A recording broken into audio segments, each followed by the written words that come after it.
In a dusty village on the edge of a forgotten town, there lived a boy named Leo. He was born into poverty, the kind that wraps itself around you like a thick fog, cold, heavy, and difficult to escape. His house had a leaking roof, one dim light bulb, and no running water. His father worked long hours fixing broken carts, while his mother sewed clothes by candlelight to bring in a few extra coins. But Leo was different. From the age of 6, he carried a small notebook everywhere. It was tattered and stained, but inside it was filled with dreams. Not childish drawings, but real dreams, goals, ideas, plans. He wanted to build things, solve problems, and help people. He didn't know how yet, but he knew he would. At school, Leo didn't have new clothes or a lunchbox like the other kids. Some days, he came with nothing to eat. But he always brought his curiosity. He sat in the front row, asked questions, and stayed after class to learn more. His teachers noticed.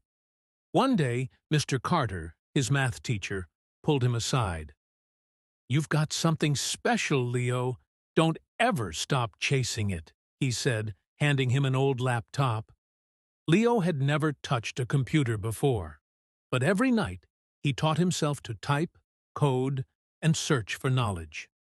While his village slept, Leo's world was opening up.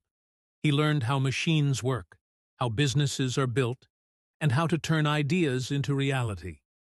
By 16, Leo had built a small app to help local farmers track weather and crop prices. It wasn't fancy, but it worked. Word spread fast. Soon, nearby villages were using it. A local journalist wrote an article about the boy who's changing farming. That article changed everything. A tech entrepreneur in the city saw it and reached out.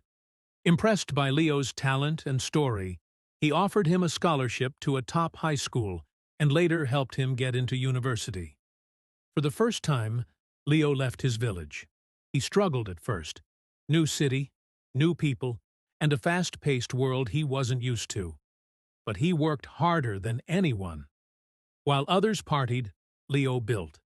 By 21, he had launched a startup aimed at providing educational tools to children in low-income areas. The app went viral. Investors noticed. Money started to come in, and so did recognition. By 25, Leo had built a company worth millions, not by chasing money, but by solving real problems. He returned to his village, not as a visitor, but as a hero. He rebuilt schools, installed clean water systems, and created scholarships for kids like him. In a speech at a youth conference, Leo once said, "I wasn't born into success.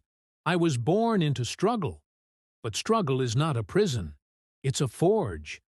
And if you fight hard enough, dream big enough, and never stop learning, even a kid from the shadows can rise to the stars." And so he did.